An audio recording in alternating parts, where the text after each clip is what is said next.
बातमी बुलढाण्यातून बुलढाण्यामध्ये बोगस मतदारांचा सुळसुळाट हा बघायला मिळाला। आमदार संजय गायकवाडांच्या मुलानं मतदाराला पळवून लावलं। कुणाल गायकवाडनं बोगस मतदाराला त्यामुळे अभय दिलं का अशी सुद्धा चर्चा बुलढाण्यामध्ये रंगू लागली। बुलढाण्यामध्ये निवडणुकीदरम्यान आमदार पुत्राचा गुंडाराज हा बघायला मिळाला। बोगस मतदाराला बेदम चोप सुद्धा त्यानंतर देण्यात आलाय। तर आमदार संजय गायकवाड यांच्या मुलाची गुंडगिरी ही बुलढाण्यामध्ये बघायला मिळाली। या ठिकाणी बोगस मतदार सापडला, मात्र या बोगस मतदाराला पोलिसांच्या हवाली न करता त्याला पळवून लावलेलं आहे।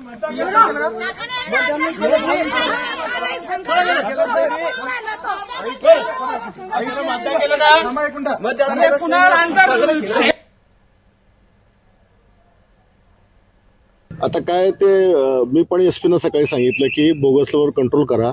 आम्ही एवढी मेहनत करतो, कष्ट करतो आणि चुकीचे लोक मतदान करता आणि मग तिथे पराभवाला सामोरं जावं लागतं काम। आणि खरं तर मी निवडणूक आयोगासारखा नालायक डिपार्टमेंट कोणताच नाही आहे।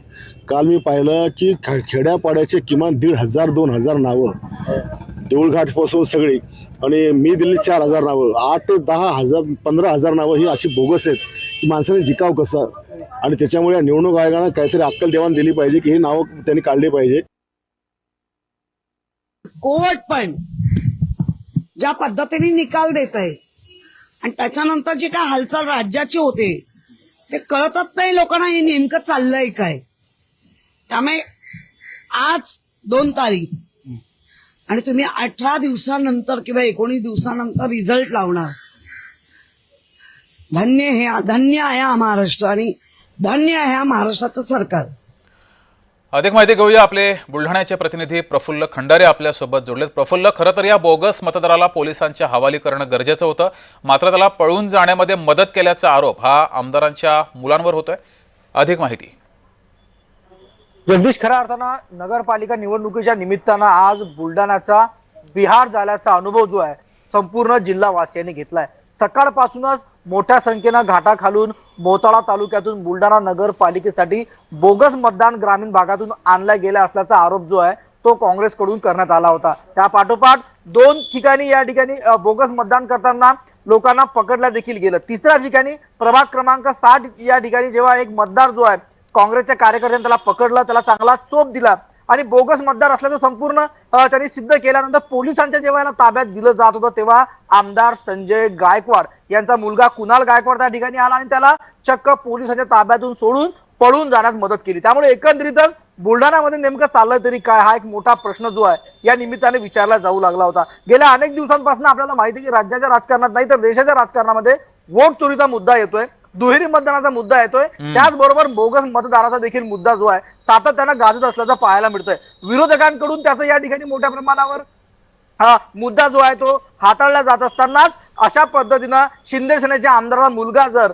बोगस मतदारांना या ठिकाणी अभय देत असेल तर याला काय म्हणावं असा एक मोठा प्रश्न या निमित्ताने उपस्थित झालाय। या संपूर्ण गंभीर प्रकरणाची दखल विरोधी पक्षाचे काँग्रेसचे प्रदेशाध्यक्ष आहेत हर्षवर्धन सपकाळ यांनी घेतली आहे। संबंधित यंत्रणेला निवडणूक आयोग असेल किंवा पोलीस विभाग असेल त्यांना या संपूर्ण प्रकरणाची गंभीर दखल त्यांनी घ्यावी अशी मागणी त्यांनी केली। तर त्याचबरोबर स्थानिक जे संजय गायकवाड यांच्या पत्नी आहेत पूजा गायकवाड यांच्या विरोधात भाजपाकडून जी काही उमेदवारी दिली गेली होती, विजयराज शिंदे जे जिल्ह्याचे जिल्हाध्यक्ष आहे भाजपाचे, त्यांनी देखील यांच्यावर कारवाई करण्याची मागणी केली आहे।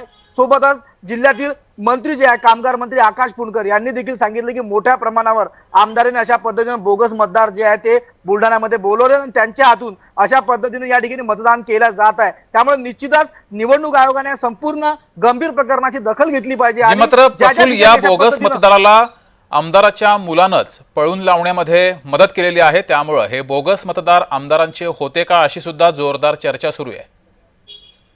नक्कीच जगदीश, त्याच अनुषंगाने हा मोठा प्रश्न उपस्थित केला जातोय। आकाश फुंडकर जे कामगार मंत्री आहेत त्यांनी याही पुढे जाऊन सांगितलं की ज्या ज्या प्रभागामध्ये अशा पद्धतीनं बोगस मतदार आढळून आले त्या प्रभागाची निवडणूकच रद्द करण्यात यावी। एवढंच काय तर पुनर्मतदानाची मागणी देखील त्यांनी या निमित्ताने केली आहे। त्यामुळे निश्चितच अशा पद्धतीने जर बुलढाण्यामध्ये निवडणुका होत असतील तर उमेदवार कसा निवडला जाईल आणि मतदानाचा जो काही मतदानाचा हक्क आहे त्या हक्कावर कशा पद्धतीनं गदा आणली जाते हा एक मोठा प्रश्न या निमित्ताने उपस्थित आहे। एकंदरीतच संपूर्ण बुलढाणेकरांनी आज बुलढाण्याचा बिहार झाल्याचं उघडा डोळ्यांनी पाहिलंय। निवडणूक यंत्रणेतील अधिकारी आहे गप्प होते, पोलीस यंत्रणेतील अधिकारी या संपूर्ण प्रकरणी गप्प होते.